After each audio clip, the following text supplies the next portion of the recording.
Hello everybody and welcome to the first video of this channel, Lelis Talks Dota, where specifically in this video I will be talking about the importance of using your timings correctly in the game and knowing when to be selfish or when to be sacrificial for your team in the game. I will be using an example from a Dota 2 Pro match, which will be Aurora versus VP. You see in this match we have several high MMR ranked players. Most of them all top 100. So hopefully you can absorb something from this video and use these examples and these concepts in your games so you can gain some MMR.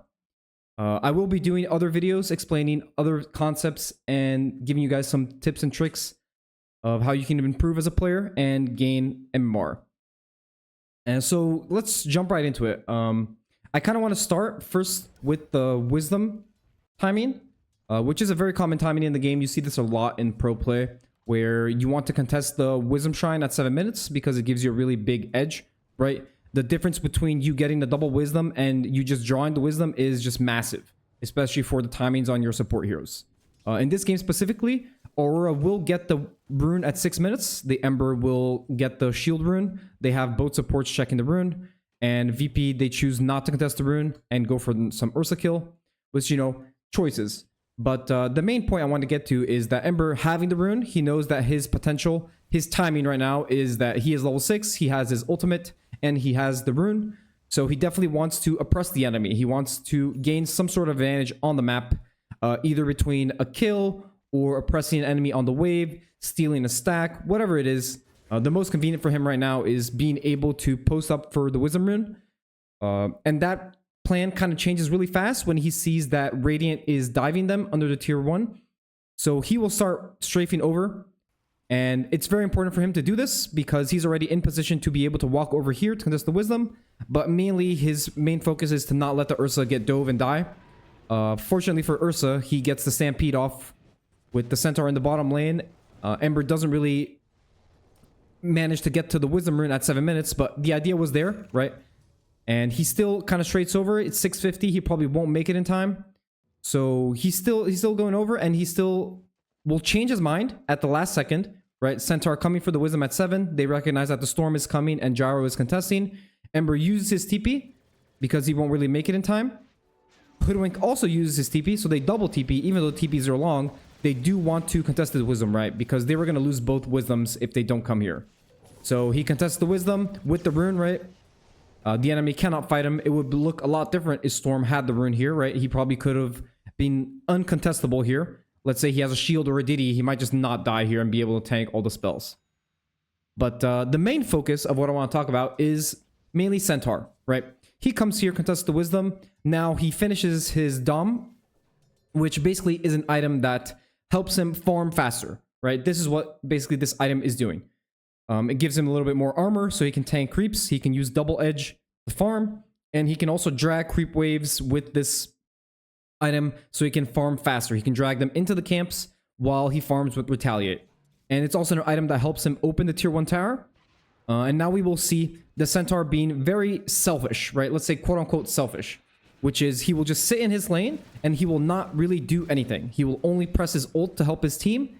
And he will not press his TP. He will not try to help his team at all. And we'll just put it on player view from the Centaur to see how he thinks about it, right? He finishes his item. And he just continuously keeps farming the waves and the stacks. Here he goes for the triple stack, which is very nice. He gives the Hoodwink some XP. Then he walks back to lane, continues to farm. A little pause. He sees that the enemy is diving his team top, as this is his player view, right? So he's putting his camera on the top lane, right? He's looking, he's debating, should I TP or should I not TP, right? So he knows that the Ember wants to use his TP and Ember has a rune. So he thinks that the Ember TPing is enough for the team fight, right? The Hoodwink will also try to connect. He doesn't have a TP on him right now, so not really ideal. But the Centaur, he will be quote unquote selfish, where he will just sit in lane and he will farm creeps. So what is he thinking here? He has his camera. He sees that the enemy is overextending on their tower, but he doesn't really want to TP into this fight because he just finished his farming item. He doesn't really want to over-rotate too much. He knows that if he TPs from the bottom lane, nobody's really going to collect these creeps. And he knows that the more he rotates around, the slower it will be for him to reach his item timing, which is pipe. In this game, pipe is a really big item. And why is that? Because Radiant basically only has magic damage, right? So the moment he gets this pipe item, it will be very hard for VP to be able to contest Aurora in any of the fights. It's going to be as simple as he just needs to press his pipe and his team will take 0 damage. So he continuously just tries to farm as effective as he can. Here he comes over to be able to check the 10-minute rune. As you can see, he's in position to be on the rune. The rune doesn't end up spawning here, right? He stacks a camp and he's kind of checking the rune and he's dragging the creeps. So he's doing the super farm with the Helm of Dominator item, which is very nice for this, right? His micro is very nice. He's on point. He even comes here, farms the Ancients, uses his creep to tank some damage, presses the creep spell multiple times, and he's top mid-upward right now. He doesn't really want to TP. He wants to finish his item and then have impact in the game. Defends this tower continuously, farms the creeps that come into his wave, and wants to farm jungle creeps as much as he can. So he constantly looks at the other lanes, debating if he should TP or not. He chooses not to TP, which I believe is the correct choice. He doesn't really want to rotate that much because Aura, they already have an Ember to rotate and do the early timings, and they don't really want to group up as 5 that early. Especially knowing that VP's power spike is in the early game, right? They have a bunch of AoE spells that do a lot of damage. They have Phoenix, they have Mars, even Jar ult. So he just wants to get to his pipe, and he just keeps farming, right? 12 minutes of just sitting in lane and farming. He gets his little Dom creep, starts pressuring the tower. He sees that the Gyro is in the mid lane.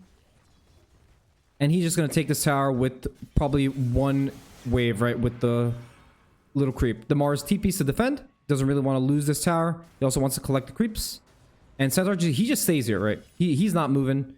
He's just farming the creeps, dragging the waves, being very efficient with his farming, right? Ends up taking the tower at 13 minutes with kind of minimal effort, right? You could just say that he just put the creeps on the tower and he had 0 risk of dying at all moments in the game. Doesn't choose a TP mid, doesn't choose a TP top. And now when he finishes his pipe, let's just look at his movement. He immediately leaves his lane, starts walking to the mid lane. Helm of Dominator is a very specific item that he can continuously drag the wave's bottom, so he's not really losing that much farm, right? So he puts his hero in the way where he is in the middle of the map, he is in their face, he is contesting the rune, and he is quote-unquote threatening the enemy in their jungle, right? He's playing aggressive here, he's making his presence known, gives Ursa the bottom lane, while he starts pressuring the mid tower, right? Just by him being here and not being in the corner or in these 2 camps area makes the enemy pressured, right? It makes the Storm not be able to walk up and contest this wave. It makes VP start to think, do we actually want to contest this guy that has a pipe, right? If you look at VP's perspective, he's just in their face, not really giving them a lot of space on the map. Storm chooses not to contest this wave because he thinks he can die and he doesn't really want to contest them. And he slowly just takes the mid tower with his creep, knows that the enemy doesn't contest after a couple seconds, and he just takes a mid tower.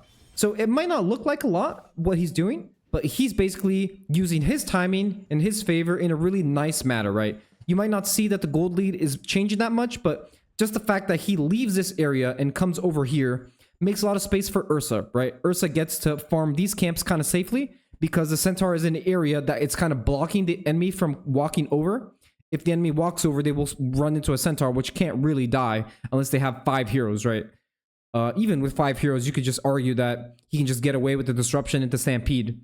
And you can also just argue that it's not really interesting for VP to contest a Centaur, right? They don't want to waste all the resources on a Centaur with a pipe while the other cores are just farming, right? Dota is a game of resources. So Centaur is placing his hero in a really nice spot, right? After taking the mid tower, he immediately walks over to contest the enemy camps. And here he sees a little stack. He threatens the Willow a little bit.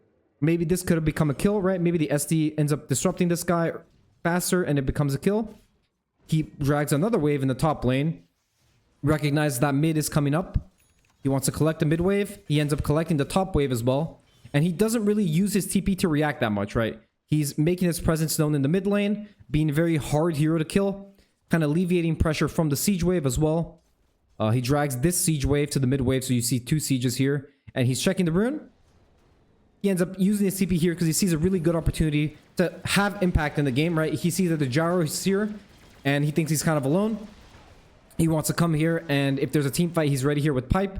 So here is a situation where he's being a little selfless, right? He's using his TP, not farming the mid wave, just being aware that there can be a team fight, and he wants to be present in this team fight, right? Identifying the right situation. And then after he presses his TP, what's the next timing, right? He's going to walk over, farm some camps. He already has his blink and his quick buy. Continues to farm, uses his courier to bring a TP. And his next item, which is the blink. So he finishes blink here now. Farms another wave. Doesn't really matter that he shows it here. Ideally, you don't show that you have an item timing, right? Because if the enemy clicks on your hero in fog, they can't really see that you have a blink delivered. So you could say that's a mistake, but in these sort of games, it doesn't matter that much. And immediately when he gets his TP and his item timing, he wants to fight, right? He wants to be in the fight. He wants to be first, using his spells, using his gold, all his net worth, which is top net worth in this game, to have impact. And the way he sees to have impact is his team places a ward. The communication's probably, can you guys help me push out this wave top? Let's try to retake our jungle because the Roshan is up and we don't want to give VP a free Roshan, right? VP, knowing this, they're playing in the area. They start doing the Rosh. So they TP, smoke, and they're ready to fight with the Centaur with his timings. Smoke breaks. They know they're under vision. He ends up blinking out at the last second. He's going to press his pipe. Pipe pressed, impact, done, basically. That's all he really had to do. It made probably the Ember live here. It made the Ursa live. And that was basically his impact. Even though like he blinked out at the last second, it was enough, right? Just being in the fight and pressing his pipe was enough for them to win the fight. Of course, there are a lot of other factors that go on in these team fights, and it's another topic I want to make a video about. But it's mainly, I want to focus on Centaur and how he plays around his timings, right? So the main idea is just play around your timings, be selfish until you hit those timings. Of course, if something absurd is happening, you can always use your TP and react, but keep in mind, every time you use your TP and you go out of your way to do something that ideally you don't want to be doing, you could see that as a quote-unquote sacrifice that you're doing to help your team. And if that sacrifice is not really panning out in a nice way for you, if you're TPing and dying, then it's on you, right? You're making a bad decision, and it's kind of just delaying your later timings where your hero really shines, right? The main point of Centaur is him being tanky and going first. If he doesn't have the items to be able to do that, then what's really the point, right, of picking this hero and using your TP off cooldown? You're better off just playing Mars and just using your TP off cooldown to press arena on people and buying catch items, right? Which was what Saberlight did this game. They didn't win the game, but that was his idea. Hopefully this video helped you guys to understand a little bit of item timings and how to view them, how to play around them. And thank you for watching. Like the video if it helped in any way, and subscribe. See you guys in the next video.